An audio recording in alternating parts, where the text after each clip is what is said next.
Ayan, so magandang umaga mga idol. No? So, sa mga nagtatanong kung paano tayo magtuno ng karburador ng 28 na 28 mm. Kasi ito, ang problema nito, pagka binirit siya, di ba, pag start mo, andar, pag binirit, namamatay. So, tuturuan ko kayo paano magtuno. No? Ayan, so pandarin natin. Ayan. Una ang gagawin nyo, ito pala una yung gagawin mga idol. So, taasan nyo muna to. Ayan. So, ngayon, start nyo yung motor. Start nyo. Pandarin nyo. Siyempre, mataas yan kasi tinaasan natin siya. Ayan. Mataas. Ngayon, babaan nyo yung konti. Babaan siya ng konti. Tapos, patayin nyo muna. Ito, mainit na kasi itong makina nito eh. Ngayon, ito yung sa hangin niya. Di ba? Sa hangin. Isasagad mo muna natin siya. Sagad as in sagad. Yung wala na siyang maiikot. Ayan. Sagad natin. Sa hangin tayo kukuha. Kasi ito, kulang sa hangin. Kaya namamatay pagka binibirit. No? Ayan, so sagad na siya. Matigas na. Ngayon, ang gagawin natin dyan, ibabalik natin siya ng 2.5 turn. Okay, so isa, dalawa, 0.5 muna yan, 0.5.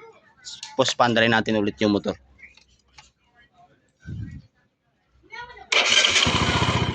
Yan. So, mataas pa rin siya, no?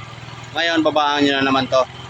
Kunting pihit lang kasi pag 28, medyo masilan pagdating sa mga tunuhan, no? Kunting pihit lang. Tapos dito tayo ngayon mag-adjust naman. 'Di ba naka 2.5 na siya. I-diretso niyo pa siya ng isang ikot. Yan. So, ayan na. Ang nangyari nagiging 3.5 mahigit, 'di ba? Ngayon dito ka sa minor mag-adjust. Yan. So, ganyan na yung minor niya. Dapat pagka binirit, ganito ang minor ng motor nyo. Dapat pagka binirit hindi siya namamatay. Ganda na ng minor, oh. Diba? Hindi siya namamatay. Kasi kanina sir, 'di ba, pag ginito mo, patay na. Patay. Patay na. Ang lakas naman eh. Sabi mo mahina. Ayan. Yan. So ganun lang ang pagtuno, no, ng karburador. So huwag kayo magtutuno ng karburador pag hindi mainit yung makina. Dapat mainit yung makina. Okay. So kagaya nito, okay na yung minor niya. Ngayon yung minor.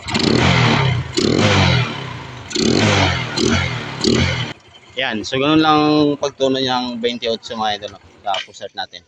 Yan, hindi na siya namamatay, no, pagka binirit natin siya. Ngayon kung gusto niyo naman taasan, kunting pihit lang din pa kanan. Ngayon gusto niyo ring babaan, kunting pihit pa kaliwa. Basta ito, yung hangin na to, dapat ito mga idol ay unang adjust nyo is 2.5. Ngayon kung mataas, pag in-adjust nyo to mataas pa rin, babawas kayo dito, gawin nyo siyang 3.5 ganyan. Basta wag lang matanggal. Yan, so ang posisyon ng flat ay nakaganyan siya. Galing siya sagad. No, bilang kayo ng 3.5 na turn. Okay, so ganyan lang. Wala nang hagok, hindi siya hahagok. Malakas, 'di ba? So ganun lang mga idol, sana may natutunan na naman tayo. Dito sa lahat na naka 28, no, sa lahat ng mga naka 28 mm. Alright.